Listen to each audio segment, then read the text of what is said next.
শুভ সকাল বন্ধুরা, কেমন আছো তোমরা সবাই? আশা করছি সবাই ভালো আছো, সুস্থ আছো, আর আমরাও ভালো আছি। আমার আরও একটা নতুন ব্লগে তোমাদের সবাইকে স্বাগত জানাচ্ছি। তোমরা দেখছো Sangeeta kitchen with happy family. তো সকালের ওয়েদারটা দেখতেই পাচ্ছ, যেহেতু এখন বৃষ্টিকাল চলে এসেছে, তো ওয়েদারটা কিন্তু খুবই খারাপ। আর এরই মধ্যে আমাদের বাড়ির কাজও হচ্ছে।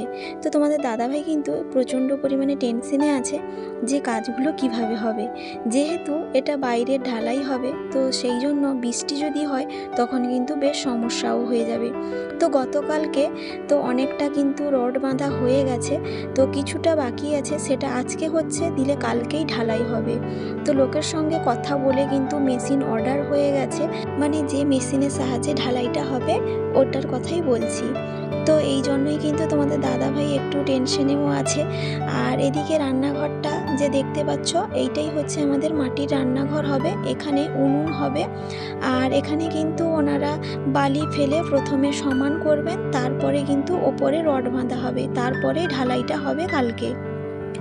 তো তারপর বাড়ি চলে এসেছিলাম, আর তোমাদের দাদাভাই যে পাউরুটি নিয়ে এসেছিলো সেটার কথা আর মনে নেই। তো তার জন্যই কিন্তু কেটে নিয়ে এলাম পাউরুটিগুলো ভালো করে সেঁকে নেব বলে। আর কি বলো তো, পাউরুটিগুলো না সেঁকে না খেতেও ভালো লাগে না, কেমন একটা লাগে। আর এগুলো না সেঁকে রাখলেও নষ্টও হয়ে যাবে। তো তার জন্যই সবগুলো কেটে নিয়ে এসেছি, সেঁকে রেখে দেবো একসঙ্গে। আর রাত্রিবেলায় গ্যাস মুছে রেখে দিয়েছিলাম। আর কি বলতো, আমার তো অভ্যেস প্রতিদিন রাত্রিবেলায় গ্যাসটা ভালো করে মুছে রেখে দিই। আর এমনিতেও বাসনপত্র আমি সেরকম ফেলেও রাখি না, আমার ভালোও লাগে না। তো আর এমনিতে তো সকালে ডিউটিও থাকে, তো তার জন্য ব্যস্ততার মধ্যে দিন কাটে বলতে গেলে। তো যতটা কাজ এগিয়ে রাখা যায় ততটাই মঙ্গল। আর এমনিতে তো এঁঠো বাসন রাতে ফেলেও রাখতে নিই। তো তার জন্যই কিন্তু আমি রাতে বাসন মেজে বা গ্যাস মুছে সব কিছু রেডি করে রেখে দিই, সকালে যেন আমাকে কিছু সেরকম নাও করতে হয়। তো যাই হোক, পাউরুটিগুলো সেঁকে নিয়েছি, এখন একটু চা খাবো। তো চা খাওয়ার পর তারপর কিছু সবজি কেটে নিয়েছি, এখন একটু চচ্চড়ি রান্না বসালাম। আর এই যে কুমড়ো ডাঁটাগুলো না, এগুলো না বড়দির ঘরে হয়েছিল, বড়দি একটু দিয়েছিল, তো সেইগুলো দিয়েই একটু চচ্চড়ি রান্না করছি। আর সমু কেন বা আমি বা তার বাবা সবাই কিন্তু চচ্চড়িটা বেশি পছন্দ করি। তো যাই হোক, একটু জিরে গুঁড়ো সরিষার তেল দিয়ে চচ্চড়িটা রান্না করলাম। আর এদিকে একটু নিরামিষ টক রান্না করলাম। তো যাই হোক, তারপরে ডিম আর আলু সেদ্ধ করেছিলাম, একটু ঝোল রান্না করব। এদিকে টকটা বড় বাটিতে আমি তুলে দিয়েছি যাতে তাড়াতাড়ি রান্নাটা করতে পারি। ওইদিকে টক হতে হতে এদিকে আমার ডিমের ঝোলটাও হয়ে যাবে। এমনিতে আমরা যদিও ডিম পছন্দ করি না, কিন্তু কয়েকদিন ধরে না ডিমটা থেকে গেছে, তো তার জন্যই ভাবলাম আজকে ডিমটা রান্না করে ফেলি। আর এমনিতে তোমাদের দাদা ভাই বলো, সমু বলো, কুসুম কিন্তু খায় না, সবার কুসুমটা কিন্তু আমাকেই লাস্টে খেতে হয়, তো তার জন্য কিন্তু বেশি ডিম পছন্দও করি না। তো যাই হোক, এখন ঝোলের মশলা যেরকম হয় কষিয়ে আমি ডিমের ঝোলটা রান্না করে নিয়েছি। আর লাস্টে নামানোর আগে এলাচ, লবঙ্গ, দারচিনি একটু থেঁতো করে দিয়ে দিলাম। আর সেন্টটাও বেশ ভালো এসছে, আর কালারটাও বেশ ভালো এসছে। তো যাই হোক, তরকারিটা হয়ে গেছে, এখন নামিয়ে নিচ্ছি। তো রান্না বান্না সব কমপ্লিট, আর তোমাদের দাদাভাই খেয়ে অফিস যাবে, তো ওর ভাতটাও বাড়বো। তো বন্ধুরা, প্রতিদিনের মতো আবারও বলছি, আমার আজকের এই ব্লগটা কেমন লাগছে অবশ্যই কমেন্ট করে জানাবে। যদি কোথাও ভালো লেগে থাকে একটা লাইক দিতে ভুলো না। আর যারা এখনও সাবস্ক্রাইব করোনি, প্লিজ একটা সাবস্ক্রাইব করার অনুরোধ রইল। আর যারা অলরেডি সাবস্ক্রাইব করে দিয়েছো তাদেরকে অসংখ্য অসংখ্য ধন্যবাদ। তো সবাই খেয়ে তারপরে চলে এলাম নতুন ঘরে।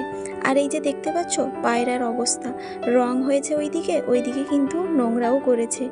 তো ভীষণই পরিমাণে কিন্তু খারাপ লাগে এই সব কাজগুলো হওয়ার সময়, যদি নোংরা হয় তো তখন কেমন লাগবে বলো। তো যাই হোক, এদিকে কিন্তু সানমাইকাও চলে এসছে, যে আমরা কালার পছন্দ করেছিলাম ওই কালারগুলো এসছে, কিন্তু একটা সমস্যাও হয়েছে। তো ওই ঘরের জন্য একটা আমরা গোলাপি কালারের পছন্দ করেছিলাম সানমাইকা, তো ওটার জায়গায় না একটা লাল চলে এসছে। তো আবার হালকা কালার দেখে একটা বলা হয়েছে আনার জন্য। তো মিস্ত্রিবাবুও বলছিলেন যে ভুল পাঠিয়ে দিয়েছে কোম্পানি থেকে। তো যাই হোক, ওটা তো চেঞ্জ হবে। আর ওইদিকে ওয়ার্ড্রপটা প্রায় রেডি, শুধু সানমাইকাটা লাগানো হবে। আর এদিকে রান্নাঘরেও সব কিছু রেডি হয়ে গেছে, দেখতেই পাচ্ছ। শুধু সানমাইকা আর ওই হাতলগুলো বসবে, দিলে কিন্তু একেবারে রেডি হয়ে যাবে। বেশি দিন যদিও সময় লাগবে না। আর এই যে ড্রয়ারটা দেখতে পাচ্ছ, এটাতে না মশলাপাতি থাকবে। আমি একটু বের করে দেখছিলাম যে ঠিকঠাক আছে কিনা, ওইগুলো লাগানোগুলো ঠিকঠাক হয়েছে কিনা। তো তার জন্যই একটু চেক করে নিচ্ছি। ওইদিকে গ্যাস থাকবে আর এদিকে অন্যান্য জিনিসপত্রও থাকবে। সবগুলো খুলে কিন্তু আমি টুকিটাকি দেখেও নিচ্ছি। আর তোমাদেরকে একটা ড্রয়ার দেখাচ্ছি। এটা কি বলো তো, এটা না বাসনপত্র থাকার জন্য ড্রয়ার করা হয়েছে। তো এটার 3টে লেভেল আছে, একটাতে বাসন, একটাতে বাটি থাকবে আর একটাতে চামচ, এইগুলোই থাকবে। তো বেশ ভালো হয়েছে, কিন্তু এইটাই শুধু করতে না 10,000 টাকার উপরেই পড়ে গেছে। প্রথম তো আমরা বুঝতে পারিনি, কিন্তু জিনিসগুলো আনার পরই বুঝতে পারলাম যে এত দাম। তো যাই হোক, তো ভালো কোয়ালিটি দেখে আনা হয়েছে। তো এটা তো পুরো দীর্ঘদিনের কথা, তো তার জন্য। তো যাই হোক, তারপরে না বাড়ি চলে এসেছিলাম। আর এদিকে ওয়েদারটা দেখো, হালকা রোদও বেরিয়েছে আর এদিকে বৃষ্টিও পড়ছে, কিন্তু আকাশটা এতটা সুন্দর লাগছে সেটা আর বলে বোঝাতে পারবো না। বেশ সুন্দর লাগছে। তোমরাই বলো কেমন লাগছে আকাশটা।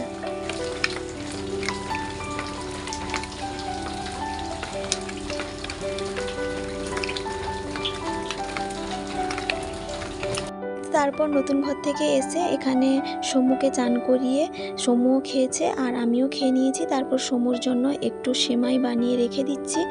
আর সমু গেছে তার বড় মার কাছে দোলনায় ঘুমোতে, আর আমি যাব ডিউটিতে। আর এদিকে ভাবছি বৃষ্টিও পড়ছে, কেমন করে যাব। যদিও গাড়িতে রেনকোট পরে যাব, তবুও হয়তো ভিজে যেতে পারি, ভিজে গেলে প্রচুর সমস্যাও হবে। তো যাই হোক, এখন এইটা রেখে যাব সমুর জন্য। তার বাবা অফিস থেকে এলে দুজন হয়তো খেয়েও নেবে। তো বন্ধুরা, এখন হচ্ছে রাত্রিবেলায় ডিউটি থেকে চলে এসেছি। আর দিদির বাড়িতে মাংস হয়েছিল, তো দিয়েছে। আর এখানে আমি এসে ভাতটাও করলাম। তো যাই হোক, এখন গরম গরম ভাত আর তরকারি খেয়ে নেব। তো বন্ধুরা, ব্লগটা এখানেই শেষ করছি। কেমন লাগলো জানাতে কিন্তু ভুলো না। আর যদি ভালো লাগে একটা লাইক দিতে ভুলো না। তো সবাই ভালো থাকবে, সুস্থ থাকবে, আবারও দেখা হবে।